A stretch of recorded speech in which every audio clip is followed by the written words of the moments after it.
അങ്ങനെ പനിയും ബഹളവും ഒക്കെ കഴിഞ്ഞ് നീണ്ട ഒരാഴ്ചത്തെ റെസ്റ്റിന് ശേഷം പിന്നെയും ജിമ്മിലേക്ക് പോവാണ് കേട്ടോ. അതുകൊണ്ട് തന്നെ നല്ല മടിയുണ്ടായിരുന്നു രാവിലെ എണീറ്റ് 90 ഡേയ്സ് ഫിറ്റ്നസ് ചാലഞ്ച് ഒക്കെ കാറ്റി പറഞ്ഞെങ്കിലും അങ്ങനെ വിട്ടുകൊടുക്കാൻ ഞാനോട്ട് തീരുമാനിച്ചിട്ടില്ല കേട്ടോ. വെയിറ്റ് കൂടിയിട്ടില്ലെങ്കിലും ഒക്കെ ചെറുതായിട്ട് ലൂസ് ആവുന്നെന്ന് എനിക്ക് തോന്നുന്നുണ്ട് കേട്ടോ. അതുകൊണ്ട് തന്നെ നന്നായിട്ട് മോട്ടിവേറ്റഡ് ആയിട്ടാണ് ആക്ച്വലി രാവിലെ ഒരു 9:30 ആകുമ്പോഴാണ് കേട്ടോ ജിമ്മിൽ പോകുന്നത്. അപ്പോഴാണ് ആള് കുറച്ച് കുറവുള്ളത്.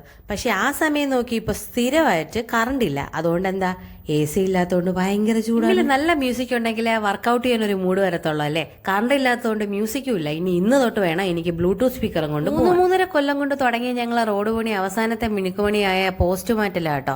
അതുകൊണ്ടാണ് ഇപ്പൊ സ്ഥിരമായിട്ട് കറണ്ട് ഇല്ലാത്തത്. ഉടനെ കുറച്ച് സ്ട്രെച്ചിങ്ങും വാമപ്പ് ഒക്കെ കഴിഞ്ഞതിന് ശേഷം ഈ ആഴ്ച പുതിയ സെറ്റ് ഓഫ് വർക്കൗട്ട് ആണ് കേട്ടോ തന്നത്. First day upper body workout ആണ് കേട്ടോ. അതിൽ ഞാൻ എന്താന്നാലും ചീറ്റിങ് കാണിക്കത്തില്ല. കാര്യം എനിക്ക് അപ്പർ ബോഡി ടോൺ ചെയ്യണമെന്ന് വലിയ ആഗ്രഹമുണ്ട്. ശരിക്കും പറഞ്ഞാൽ നമ്മൾ ഇനി എത്രയൊക്കെ വർക്കൗട്ട് ചെയ്തിട്ട് ഒരു കാര്യമില്ല, നമ്മുടെ ഡയറ്റ് പ്രോപ്പർ അല്ലെങ്കിൽ അല്ലേ. വർക്കൗട്ടും ഡയറ്റും എല്ലാം കൂടെ ഒരു ട്രാക്കിൽ വന്നപ്പോഴാണ് പനി കൊണ്ട് എനിക്കൊരു പണി തോന്നി. പനിയൊക്കെ കഴിഞ്ഞ് എണീക്കുമ്പോൾ നമുക്കൊരു ഫുഡ് ക്രേവിങ്സ് ഉണ്ടല്ലോ. അതിൽ കുറച്ച് ജങ്ക് ഫുഡ് അങ്ങ് ഞാൻ അടിച്ചു. ഫുഡ് കാണുന്ന ആക്രാന്തത്തിൽ വലിച്ചു വാരി കഴിക്കുമെങ്കിലും അത് കഴിഞ്ഞുള്ള ഒരു ഗിൽറ്റ് ഫീലിംഗ് ഉണ്ടല്ലോ, എന്റെ അമ്മോ, അതാണ് സഹിക്കാൻ പറ്റാത്തത്. അവസാനം വെയിറ്റ് കുറയ്ക്കാൻ വേണ്ടി ദേ ഇങ്ങനെ വന്ന് കിടന്ന് തലകുത്തി മറിയാം.